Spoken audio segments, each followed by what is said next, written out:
क्या आप अपनी असली क्षमता को जानते हैं? क्या आपको कभी ऐसा लगा कि आप अपनी पूरी क्षमता तक नहीं पहुंच पा रहे हैं?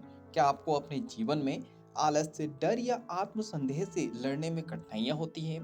क्या आप चाहते हैं कि आपकी मानसिक शक्ति इतनी मजबूत हो जाए कि कोई भी मुश्किल आपको तोड़ ना सके?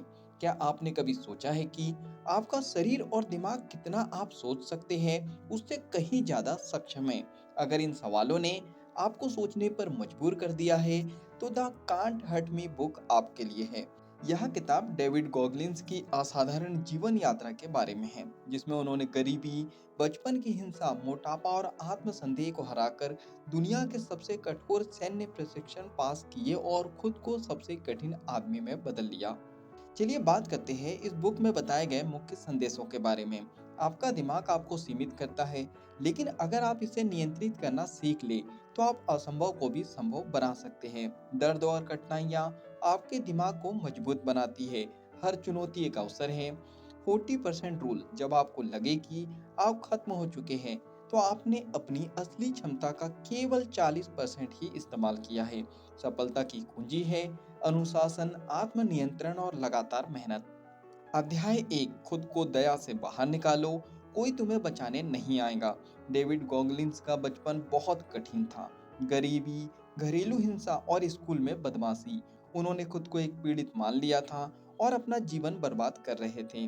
फिर एक दिन उन्होंने महसूस किया कि अगर वे अपने जीवन को नहीं बदलेंगे, तो कोई और नहीं बदलेगा। तो इस अध्याय से हमें सबक लेना चाहिए। अपने जीवन की जिम्मेदारी खुद लो, कोई भी तुम्हारे लिए इसे ठीक नहीं करेगा। अपने आप से प्रश्न करें, क्या आप कभी परिस्थितियों को दोष देकर खुद को कमजोर महसूस करते हैं? अध्याय 2, अकाउंटेबिलिटी मिरर, खुद से ईमानदार रहो। डेविड गॉगलिन्स मोटे और अनफिट थे, लेकिन उन्होंने खुद को बहाने देने के बजाय सच्चाई से सामना किया। उन्होंने एक आईने पर अपनी सभी कमजोरियों और लक्ष्यों को लिखा और रोज खुद को देखकर उन्हें सुधारने का प्रण लिया। हर दिन खुद से ईमानदार रहना और अपने बहाने खत्म करना, यही असली आत्म सुधार है। इस अध्याय का सबक, अपने सबसे बड़े आलोचक बनो। जब तुम खुद से ईमानदार रहोगे तभी सुधार कर पाओगे। अपने आप से प्रश्न करें, क्या आप खुद को बहाने देते हैं या अपनी असली कमजोरियों का सामना करते हैं? अध्याय 3, 40% रूल, आपकी क्षमता आपकी सोच से कहीं ज्यादा है। डेविड गॉगलिन्स ने महसूस किया कि जब लोग हार मान लेते हैं, तब उन्होंने अपनी असली क्षमता का केवल 40% ही इस्तेमाल किया होता है। अगर आप अपने दिमाग को प्रशिक्षित करें, तो आप अपने आराम क्षेत्र से बाहर निकल सकते हैं। हर बार जब आपको लगे कि आप नहीं कर सकते, बस 10% और जोर लगाएं और आप देखेंगे कि आप कर सकते हैं। इस अध्याय से हमें जो सबक मिलता है, जब तुम्हें लगे कि तुम खत्म हो चुके हो, तब असली खेल शुरू होता है। अपने आप से प्रश्न करें, क्या आप अपने दिमाग को अपनी सीमाओं को पार करने के लिए मजबूर करते हैं? अध्याय 4, कठिनाइयों को गले लगाओ, दर्द तुम्हें मजबूत बनाता है। गॉगलिन्स ने अपने जीवन की सभी कठिनाइयों को एक अवसर के रूप में देखा। उन्होंने अपनी सबसे बड़ी असफलताओं को अपनी सबसे बड़ी ताकत में बदला। उन्होंने खुद को सबसे कठिन परिस्थितियों में डाला, क्योंकि कठिनाइयां ही असली ताकत बनाती हैं। इस अध्याय से जो हमें सबक मिलता है, जो चीज तुम्हें तकलीफ देती है, वही तुम्हें मजबूत बनाती है। अपने आप से प्रश्न करें, क्या आप कठिनाइयों से बचते हैं या उन्हें अपने विकास का जरिया बनाते हैं? अध्याय 5, अनुशासन और धैर्य असली सफलता की कुंजी है। डेविड गॉगलिन्स ने कई बार असफलताओं का सामना किया, लेकिन उन्होंने हार नहीं मानी। उन्होंने लगातार कठिन परिश्रम किया, भले ही कोई परिणाम तुरंत ना दिखे। अनुशासन और धैर्य से वे दुनिया के सबसे कठिन लोगों में से एक बने। इस अध्याय से हमें सबक मिलता है, मोटिवेशन अस्थायी है, लेकिन अनुशासन और धैर्य तुम्हें हर लक्ष्य तक पहुंचाएंगे।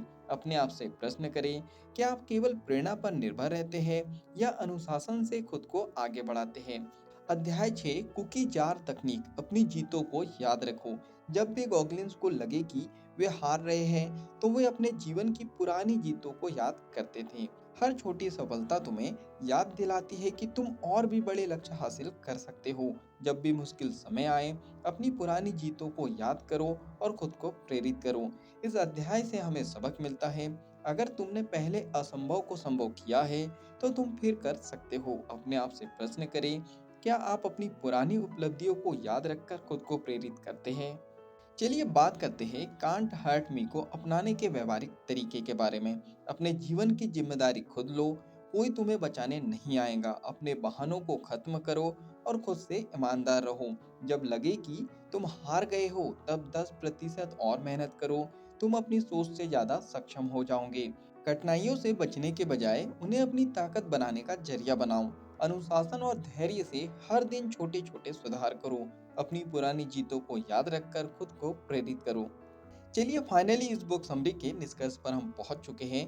कांट हर्ट मी किताब हमें यह सिखाती है कि हमारी सबसे बड़ी सीमाएं हमारे दिमाग में होती हैं, और अगर हम खुद को मानसिक रूप से मजबूत बना ले तो हम हर असंभव को भी संभव बना सकते हैं। अब बात करते हैं आपको यह किताब क्यों पढ़नी चाहिए। अगर आप अपने डर और आलस्य को खत्म करना चाहते हैं, अगर आप अपनी मानसिक और शारीरिक क्षमता को चरम स्तर तक पहुंचाना चाहते हैं, अगर आप अपने जीवन को बहानों से बाहर निकालकर असली अनुशासन और आत्म सुधार में लगाना चाहते हैं, तो आपको यह किताब जरूर पढ़नी चाहिए। याद रखिए, तुम्हें कोई नहीं रोक सकता जब तक तुम खुद को रोकना ना चाहो। क्या आप अपनी सीमाओं को तोड़ने और अपनी असली क्षमता को पाने के लिए तैयार हो? ये आप कमेंट्स बॉक्स में बता सकते हो। अगर इस बुक समरी से आपने कुछ अच्छा सीखा है और इस बुक को आप पूरा पढ़ना चाहते हो, तो नीचे डिस्क्रिप्शन में लिंक दे दी गई है। उस लिंक पे जाके आप बुक को खरीद सकते हो और पूरा पढ़ सकते हो। इस बुक समरी में कुछ पसंद आया हो तो इस वीडियो को लाइक कर सकते हो और कमेंट्स करके बता सकते हो कि इस बुक समरी से आपने क्या सीखा है और आगे क्या सीखना चाहते हो। इस बुक समरी को आप ज़्यादा से ज़्यादा लोगों तक शेयर भी कर सकते हो, क्योंकि जब हम दूसरों की हेल्प करते हैं तो ये नेचर हमारी हेल्प करता है। अगर आप चाहते हो कि ऐसी ही वैल्यूबल बुक समरी आपको रेगुलर मिलते रहे, तो जल्दी से चैनल को सब्सक्राइब कर देना है, बेल आइकन को दबा देना है, ताकि जब भी ऐसी वैल्यूबल बुक समरी आए उसकी नोटिफिकेशन सबसे पहले आपको मिल जाए। बाकी हम लोग मिलेंगे नेक्स्ट बुक समरी में, इसी तरह हंसते हुए, मुस्कुराते हुए, लाइफ में आगे बढ़ते हुए और कुछ नया नया सीखते हुए। जब तक के लिए thank you so much, bye bye and go for success.